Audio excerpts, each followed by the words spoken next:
Hey everybody, happy Friday. It's another startup log, day 4 with alignXM. Today I want to give a shout out to Kim Scott and her communication framework, Radical Candor. I came across this framework a few years ago and I've loved it.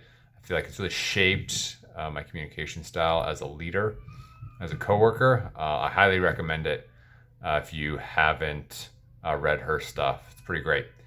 Yesterday, we were having an internal meeting. We were talking about our framework, our alignment framework, and I had brought some thoughts and questions as we're trying to shape this. And I knew some of my ideas were terrible, but the thing I loved about Bobby and Mitch and the way they communicate, and it's a philosophy we believe at alignXM is around radical candor.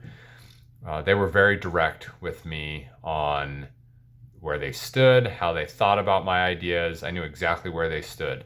However, even though some of my ideas they didn't like or they didn't think they resonated, they were still very kind in their communication and their tone and the words they chose. So it's kind of the combination of the two. And Kim Scott talks a lot about that. And you got to be direct, but you got to care personally.